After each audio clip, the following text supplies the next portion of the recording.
Hi friends, मैं आपके अपने यूट्यूब चैनल शिव शक्ति दिव्य शक्ति पढ़ाकू योद्धा में आप सभी का हार्दिक स्वागत करती हूँ। मैं अभी आप सभी को छत्तीसगढ़ के जलप्रपात या फिर जिसे हम सामान्य भाषा में झरना के नाम से भी जानते हैं उसके बारे में बता रही हूँ, जो आप सभी के एग्ज़ाम के लिए बहुत ही महत्वपूर्ण है।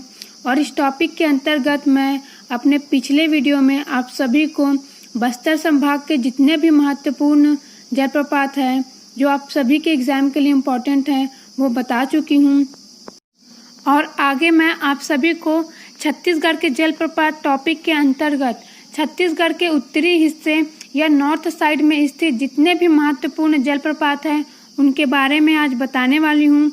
तो आप सभी को ये टॉपिक स्टार्ट करने से पहले ही मैं बता देती हूँ कि आप सभी के लिए ये वीडियो बहुत ही इम्पोर्टेंट है, क्योंकि जो उत्तरी साइड में स्थित जितने भी जलप्रपात हैं छत्तीसगढ़ के वो आप सभी के एग्ज़ाम्स के लिए बहुत ही इम्पोर्टेंट है।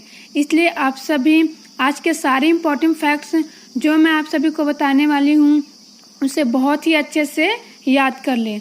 तो चलिए फ्रेंड्स, मैं आप सभी के लिए आज का टॉपिक स्टार्ट करती हूँ। तो सबसे पहले मैं आप सभी को कोरिया ज़िले में स्थित जलप्रपातों के नाम बता रही हूँ जो आप सभी के एग्ज़ाम के लिए बहुत ही इम्पोर्टेंट हैं और 1 से 2 बार पूछा भी जा चुका है। तो चलिए फ्रेंड्स, सबसे पहले देखते हैं हम बनास नदी। जो बनास नदी है उस पर एक जलप्रपात स्थित है और उसका नाम क्या है? रामदाह। क्या नाम है? रामदाह। और ये जलप्रपात एक बार एग्जाम में पूछा भी जा चुका है कि रामदाह जलप्रपात कौन सी नदी पर है, तो ये बनास नदी पर स्थित है। और कौन से ज़िले में स्थित है? तो ये कोरिया ज़िले में स्थित है। आप सभी के लिए 3 फैक्ट याद होना बहुत ही ज़रूरी है। कौन कौन सा? कि कोई भी जलप्रपात कौन से ज़िले में स्थित है और वो कौन सी नदी बनाती है, मीन्स इस जलप्रपात को कौन सी नदी बनाती है, ये आप सभी को याद होना चाहिए। तो एक बार फिर से बोल रही हूँ मैं आप सभी के लिए कि रामदाह जलप्रपात कोरिया ज़िले में स्थित है और इस जलप्रपात को कौन सी नदी बनाती है? बनास नदी बनाती है। अब नेक्स्ट पर चलते हैं। नेक्स्ट है आप सभी के लिए हसदेव नदी। ये जो हसदेव नदी है वो कोरिया ज़िले में 3 बहुत ही महत्वपूर्ण जलप्रपात बनाती हैं जो आप सभी के एग्ज़ाम के लिए बहुत ही इम्पोर्टेंट है। इसमें सबसे पहला जलप्रपात है अमृतधारा जलप्रपात, जो 2019 के CGPSC के एग्ज़ाम में आ चुका है। ठीक है, कौन सा जलप्रपात? अमृतधारा जलप्रपात। और ये कौन सी नदी पर स्थित है? हसदेव नदी पर स्थित है।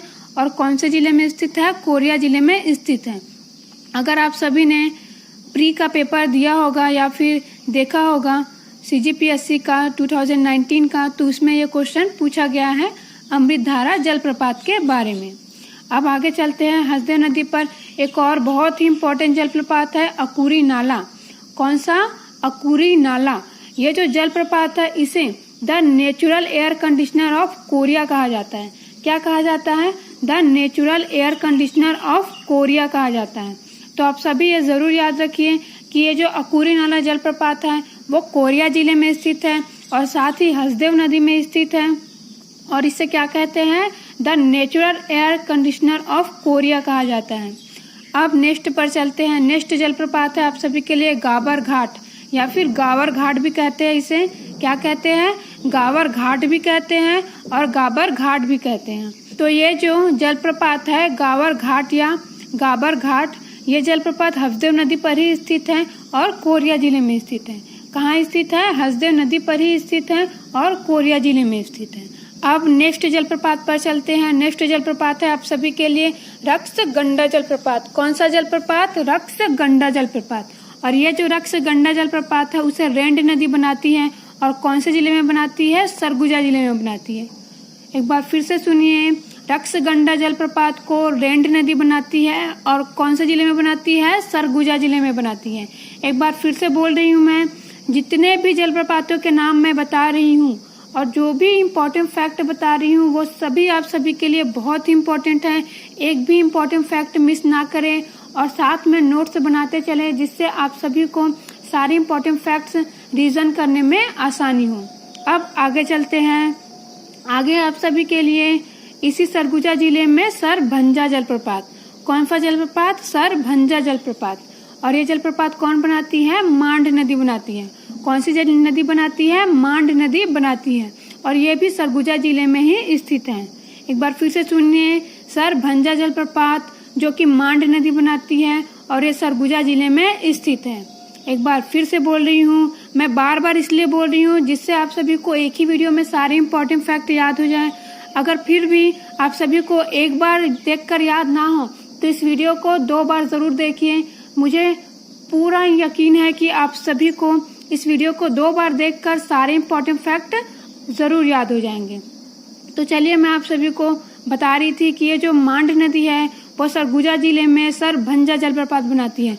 कौन सा जलप्रपात बनाती है? सरभंजा जलप्रपात बनाती है सरगुजा जिले में मांड नदी। अब आगे चलते हैं। आगे आप सभी के लिए कन्हार नदी पर स्थित कोटली जलप्रपात। कौन सा जलप्रपात? कन्हार नदी पर स्थित कोटली जलप्रपात जो कि बलरामपुर जिले में स्थित है। कौन से जिले में स्थित है? बलरामपुर जिले में स्थित है।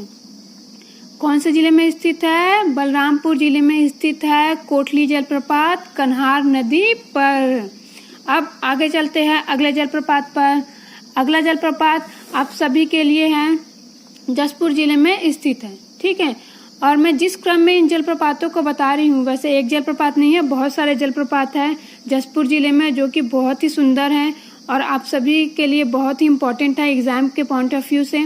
तो आप सभी को मैं जिस क्रम में इन जलप्रपातों के नाम बता रही हूँ उसी क्रम में याद रखिए, क्योंकि आप सभी के एग्जाम में कभी कभी जिगजैग फॉर्म में दे दिया रहता है, फिर उसे ऑर्डर से सेट करने के लिए कहा जाता है।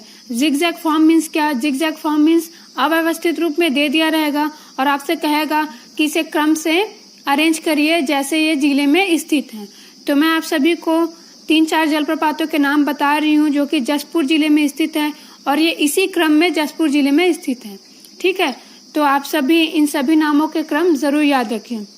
चलिए, आप सभी के लिए मैं अब ये बता रही हूँ। तो सबसे पहला है रानीदह। कौन सा है? रानीदह। दूसरा है राजपुरी। दूसरा है राजपुरी। तीसरा है कुरिया रानी। कौन सा है? कुरिया रानी, या फिर इसे खुरिया रानी भी कहते हैं। चौथा है दमेरा। कौन सा है? दमेरा। अब मैं साथ में बोल रही हूँ, आप इसी क्रम में ऐसे ही याद रखिए। कैसे याद रखेंगे? रानीदह, राजपुरी, कुरिया रानी, दमेरा। रानीदह, राजपुरी, कुरिया रानी, दमेरा। रानीदह, राजपुरी, कुरिया रानी, दमेरा। तो उम्मीद करती हूँ आप सभी को ये बहुत ही अच्छे से याद हो गया होगा। अब मैं आप सभी को रानीदह जलप्रपात से रिलेटेड कुछ महत्वपूर्ण फैक्ट्स बता रही हूँ। मीन्स आप सभी के नॉलेज के लिए ये इम्पोर्टेंट है कि आप सभी को इसके बारे में पता होना चाहिए। तो चलिए फ्रेंड्स, मैं स्टार्ट करती हूँ। ये जो रानीदह जलप्रपात है वो जशपुर का बहुत ही सुंदर और आकर्षक जलप्रपात है। साथ ही इसका नाम रानीदह क्यों पड़ा है? ऐसा कहा जाता है कि ये जो जलप्रपात है वहां पर उड़ीसा की किसी रानी ने कूदकर आत्महत्या कर ली थी। ठीक है, क्या कर ली थी? आत्महत्या कर ली थी। तब से ही इसका नाम पड़ा है रानीदह जलप्रपात। और इस रानीदह जलप्रपात के निकट एक मंदिर है, महाकालेश्वर मंदिर। कौन सा मंदिर है? महाकालेश्वर मंदिर, जो कि एक दर्शनीय स्थल है। साथ ही फ्रेंड्स, ये जो रानीदह जलप्रपात है इसी से अगर हम आगे चले दक्षिण की ओर तो एक ऐतिहासिक स्थल है पंचभैया। कौन सा स्थल है? पंचभैया स्थल है। क्या बताई मैं कि अगर आप रानीदह जलप्रपात से दूर चले दक्षिण में, अगर आप इसका अगर अनुमान लगाया जाए तो 1 या 1 से 1.5 किलोमीटर अगर आप दूर चलेंगे दक्षिण की ओर तो ऐतिहासिक स्थल है यहाँ पर पंचभैया, जो कि आप सभी के एग्जाम के लिए इम्पोर्टेंट है। और यही पंचभैया स्थान पर एक प्राचीन शिव मंदिर है। ठीक है, क्या है? एक प्राचीन शिव मंदिर है। तो आप सभी ये याद रखिए, क्योंकि कभी कभी आप सभी के एग्जाम में, खासकर अगर आप CGPSC का एग्जाम देते हो तो आपने देखा होगा कि अचानक से किसी ऐतिहासिक स्थल का नाम पूछ दिया रहता है। इसलिए आप सभी के लिए ये इम्पोर्टेंट है कि ये जो पंचभैया नाम का ऐतिहासिक स्थल है जहाँ पर प्राचीन शिव मंदिर स्थित है, ये जशपुर जिले के अंतर्गत रानीदह जलप्रपात से के दक्षिण में स्थित है। तो ये रहा आप सभी के लिए रानीदह जलप्रपात से रिलेटेड कुछ इम्पोर्टेंट फैक्ट। अब हम आगे चलते हैं। आगे है आप सभी के लिए केंदई जलप्रपात। कौन सा जलप्रपात? केंदई जलप्रपात। और ये जो केंदई जलप्रपात है वो कोरबा जिले में स्थित है। कौन से जिले में स्थित है? कोरबा जिले में स्थित है। साथ ही आप सभी को ये याद रखना बहुत ही इजी होगा कि ये कौन सी नदी पर स्थित है, क्योंकि ये जो जलप्रपात है केंदई जलप्रपात, इसे जो नदी बनाती है उसका नाम भी केंदई नदी है। कौन सा नाम है? केंदई नाम है। तो ये जो केंदई जलप्रपात है वो केंदई नदी पर स्थित है और कोरबा जिले में स्थित है। आप सभी ये जरूर याद रखें। अब आगे चलते हैं आप सभी के लिए इम्पोर्टेंट जलप्रपात की ओर। पवई जलप्रपात।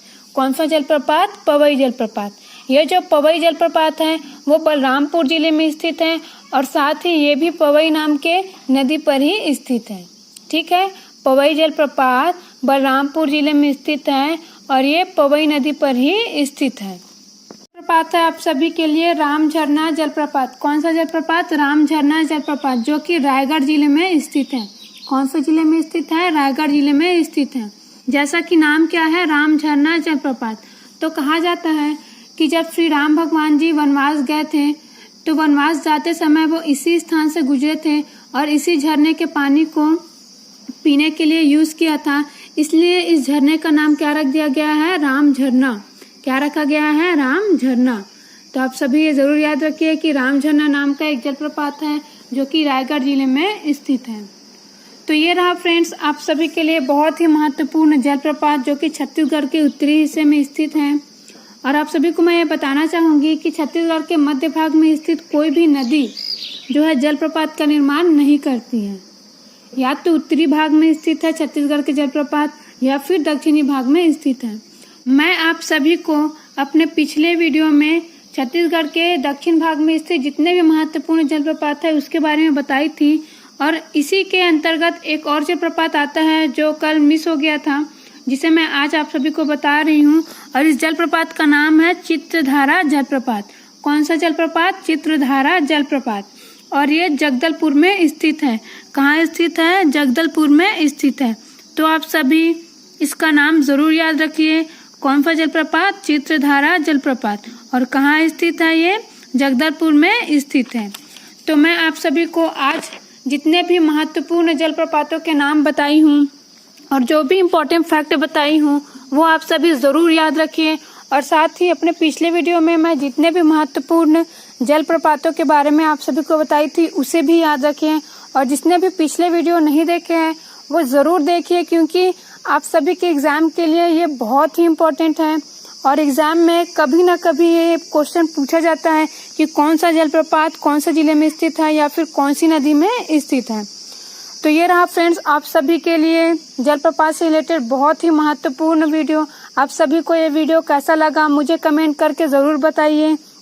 और अगर आप सभी को मेरा ये वीडियो अच्छा लगा हो तो इसे लाइक करिए और अपने फ्रेंड्स के पास शेयर ज़रूर करिए, जिससे वो भी अपने एग्जाम्स की तैयारी कर सकें।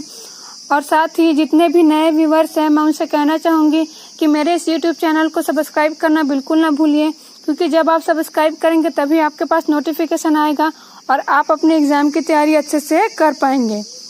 Okay friends, thank you.